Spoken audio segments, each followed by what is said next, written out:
Welcome to a world where luck can turn deadly, where fortunes are won and souls are lost.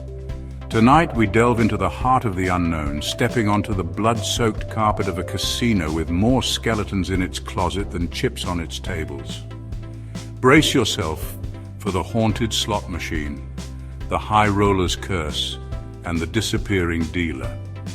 Three tales of terror that prove one thing: the house always wins, sometimes in ways more terrifying than you can imagine. They wheeled it in on a Tuesday, a behemoth of chrome and flashing lights, a brand new slot machine promising untold riches. But this wasn't any ordinary slot machine. This one, they whispered, was haunted by the ghost of a man named Benny, a gambler who met a tragic end right there on the casino floor. The stories started as murmurs, whispers exchanged between blackjack hands and roulette spins. People claimed to see Benny's spectral visage flickering in the machine's reflection, his hollow eyes staring back at them from the abyss. Then the wins started, unbelievable, life-changing jackpots, but each win was followed by a string of horrifying misfortunes that befell the winners. A cocktail waitress, ecstatic after hitting the mega jackpot, walked straight into oncoming traffic, her pockets stuffed with winnings. A retired teacher, finally hitting it big, lost his entire family in a freak house fire the very next day. The pattern was undeniable, a gruesome lottery where winning brought nothing but despair. Entered Jack, a gambler with nerves of steel and a thirst for the unknown. Jack scoffed at the stories, dismissing them as superstitious nonsense.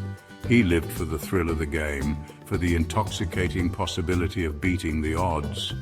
But this machine, this haunted slot machine, piqued his curiosity. He had to see for himself, had to look into the eyes of the storm. He sat down, the metal cold beneath his touch, and felt a chill run down his spine. The air grew heavy, thick with the weight of unseen eyes. As Jack fed bill after bill into the machine, he started to see it too, a fleeting shadow in the corner of his vision, the faint scent of stale cigarettes and desperation. He saw Benny, trapped in an endless loop of despair, his ghostly hand forever reaching for the lever, his eyes burning with a cold fire. Jack knew he had stumbled onto something dark, something dangerous. He had to help Benny find peace, to break the cycle of misfortune that clung to the machine like cigarette smoke. Night after night, Jack returned to the haunted slot machine, not to win but to communicate, to pierce the veil separating the living from the dead. He spoke to Benny, told him stories of the world outside the casino walls, reminded him of the beauty that still existed beyond the clanging bells and flashing lights. And slowly, gradually, Benny began to respond. The temperature in the room rose and fell with his emotions. The lights flickered in response to his unspoken words. Jack had become a conduit, a bridge between two worlds. Then came the night of reckoning. Jack sat down, ready for their nightly ritual. But tonight the energy felt different, charged with a raw desperation that made the air crackle. The air crackled with anticipation, thick with the scent of expensive cologne and desperation. The high rollers room, a sanctuary of mahogany and velvet, played host to a poker game unlike any other, the stakes incalculable, the players captains of industry, titans of finance, and one enigmatic newcomer, a man known only as Silas.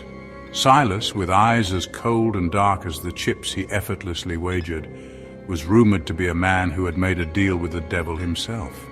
A man who couldn't lose, but at what cost? From the moment Silas sat down, a palpable unease settled over the room.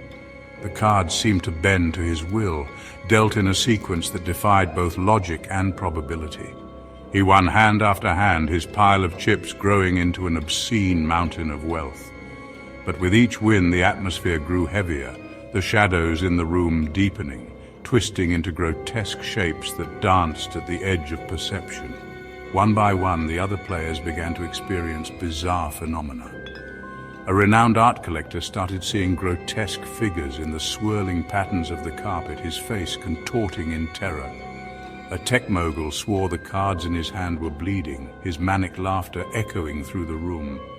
The room itself seemed to contort, the walls closing in, suffocating the players with an invisible dread.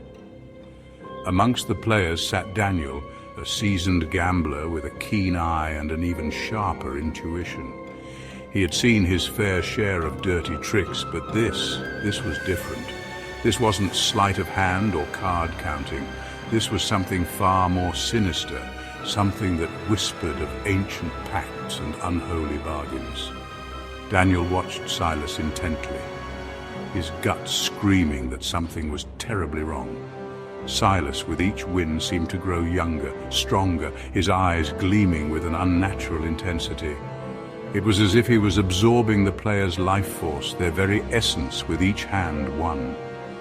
Driven by a mixture of morbid curiosity and a growing sense of dread, Daniel decided to engage Silas, to look into the abyss and see what lurked beneath.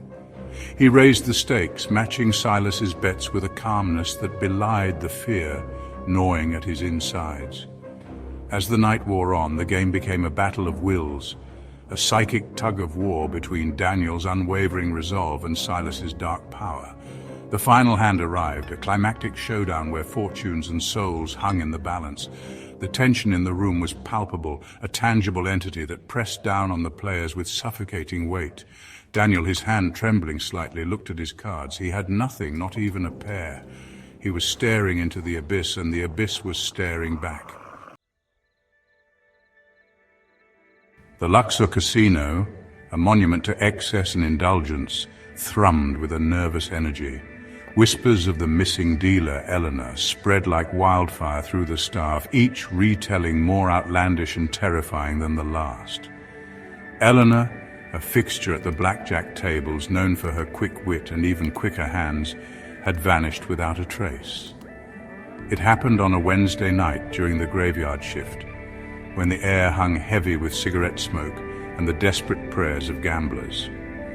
Eleanor was dealing blackjack at table 13, a number whispered to be cursed by superstitious players. The details were hazy, pieced together from fragmented accounts and hushed whispers. One minute she was there, dealing cards with her usual detached efficiency. The next, she was gone. The casino, a place where secrets were currency and appearances were everything, went into damage control mode. Security footage from that night mysteriously malfunctioned, witnesses clammed up, and the official story of a disgruntled employee skipping town was met with skepticism. The truth, they whispered, was far more sinister, buried beneath layers of polished marble and casino chips. Enter Jake, a former detective haunted by a past he couldn't outrun, working as head of security at the Luxor. Jake, a man who saw through facades with the ease of a seasoned gambler, knew something was amiss.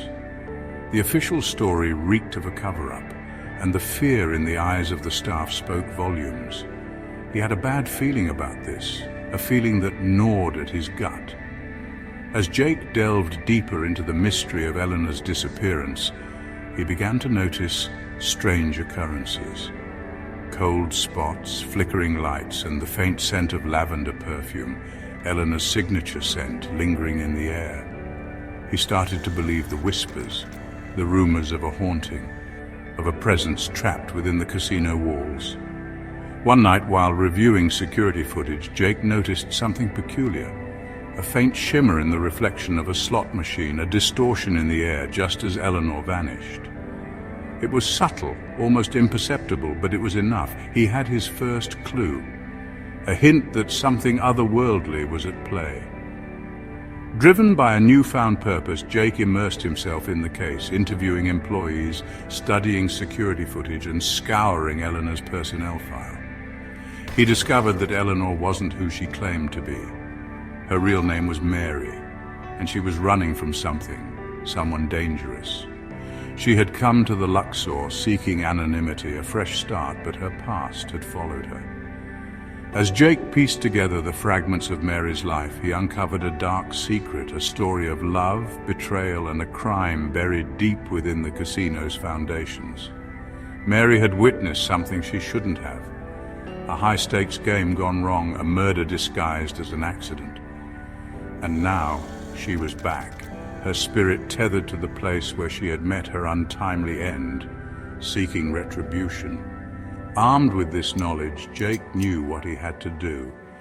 He confronted the man responsible for Mary's death, a man who thought he had buried his sins beneath a mountain of money and influence.